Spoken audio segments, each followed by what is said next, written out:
Halo pemirsa JPR TV dari Sabang sampai Maroke dari Miangas hingga Pulau Rote. Bertemu lagi bersama saya Mona Azharinisa dalam program Kominfo Newsroom.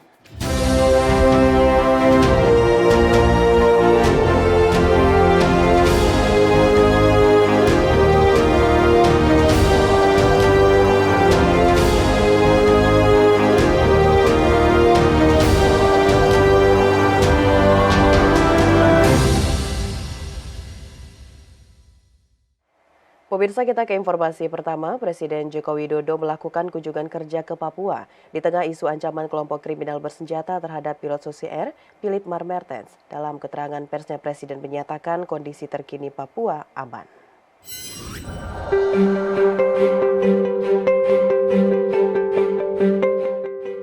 Presiden Joko Widodo dalam kunjungan kerjanya ke Papua memberikan tanggapan atas isu konflik yang terjadi di bumi cendrawasih tersebut.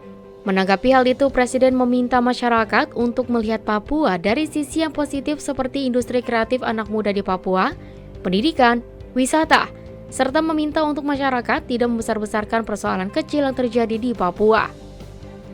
Presiden menyatakan pelaksanaan sejumlah kegiatan di Papua menjadi tanda kondisi Papua yang aman.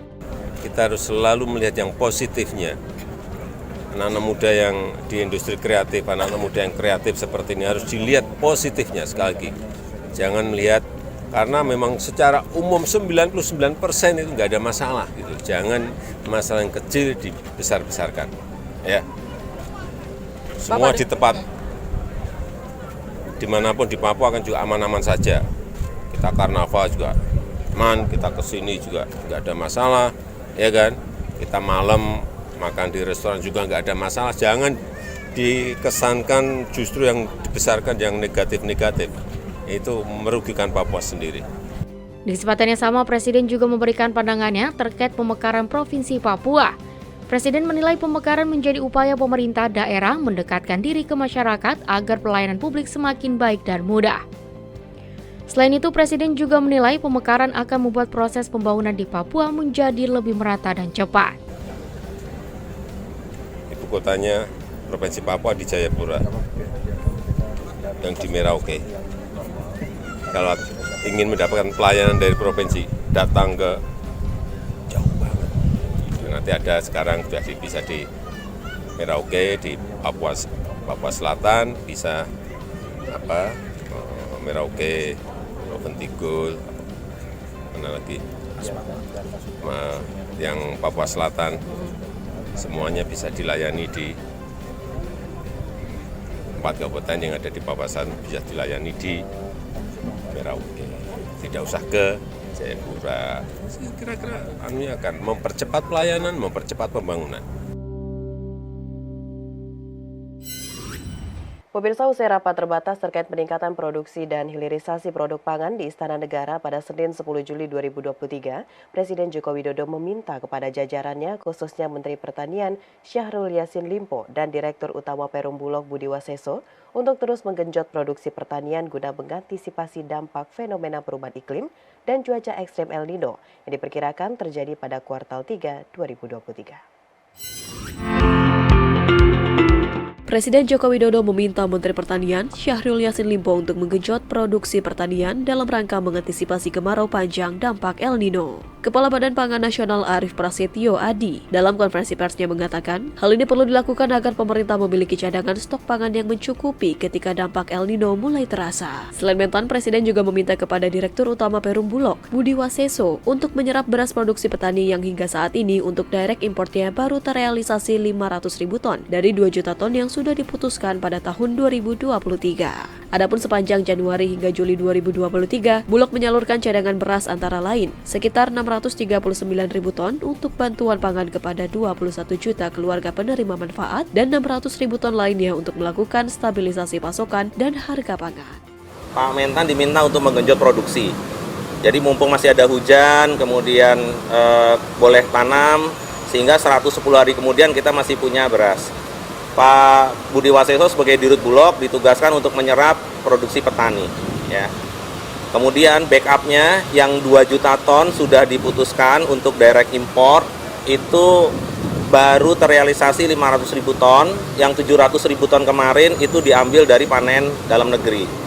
Kemudian dalam perjalanannya Bulog dari Januari sampai dengan Juli sudah mengeluarkan berasnya 600.000 ton untuk bantuan pangan kepada 21,353 juta KPM, datanya dari Kemensos, kali 3 bulan. Jadi sudah 600.000 ton lebih.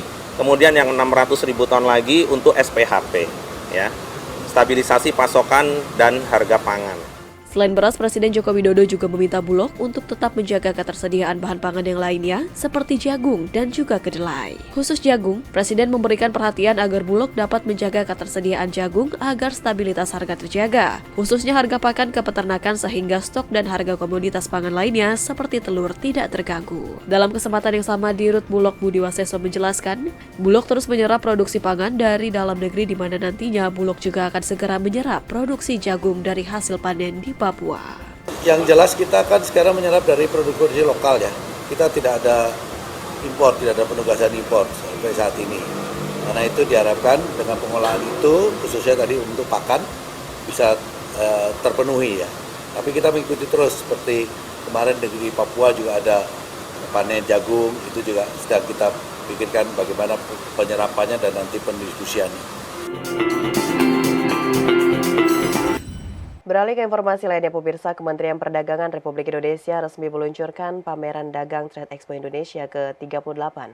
Mendag Zulkifli Hasan menyebutkan pada tahun ini Kemendak menargetkan transaksi lebih tinggi dari tahun lalu, yakni melebihi 246 triliun rupiah.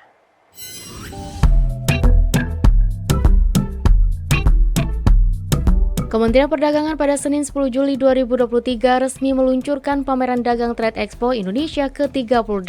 Peluncuran tersebut dilakukan langsung oleh Menteri Perdagangan Republik Indonesia Zulkifli Hasan di kantor Kemendak Republik Indonesia Jakarta. Pada Trade Expo kali ini Kemendak menargetkan transaksi lebih tinggi dari tahun lalu, yakni melebihi 246 triliun rupiah. Trade Expo Indonesia merupakan pameran dagang terbesar di Indonesia yang digelar setiap tahun oleh Kementerian Perdagangan Republik Indonesia.